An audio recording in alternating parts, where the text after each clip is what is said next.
Pierre Palmade serait-il, d'une certaine manière, un homme à femme?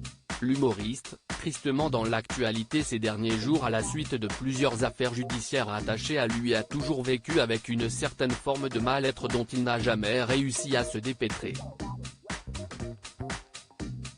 Exprimé à travers ses addictions, notamment à la cocaïne, l'humoriste n'a pas toujours su aussi faire corps avec son homosexualité, et n'a jamais trop eu confiance en la gent masculine, se montrant très méfiant envers les hommes dès son enfance.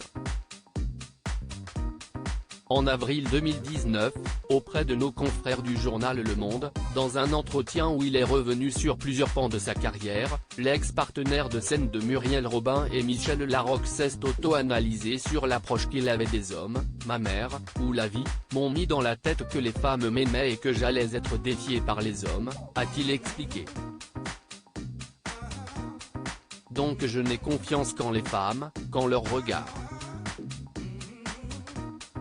L'homme est un potentiel adversaire, alors que la femme protège, admire, inspire. Une vision des hommes qu'il a également étayée dans son autobiographie, « Dites à mon père que je suis célèbre », parue en 2019, « Je remarque que ce sont toujours des femmes qui m'aiment avant les hommes. De toute façon, ma mère m'a mis dans la tête que je plaisais aux femmes et que les hommes étaient jaloux de moi. Voilà comment je vais affronter la vie. » Une façon biaisée de voir les relations humaines, instillée dans son enfance et dont l'humoriste paie encore aujourd'hui les pots cassés.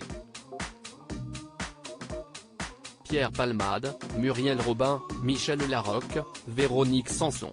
Les femmes de sa vie. Pierre Palmade, ce drame qu'il a vécu dans sa famille, cette approche des hommes et des femmes, Pierre Palmade la doit peut-être aussi à la disparition de son père qu'il a vécu alors que ses sœurs et lui n'étaient encore qu'enfants.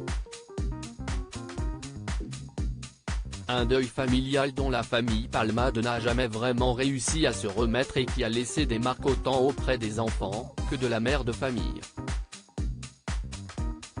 Des marques qui aujourd'hui encore semblent vives chez l'humoriste. Crédit photo, Jack Tribeca.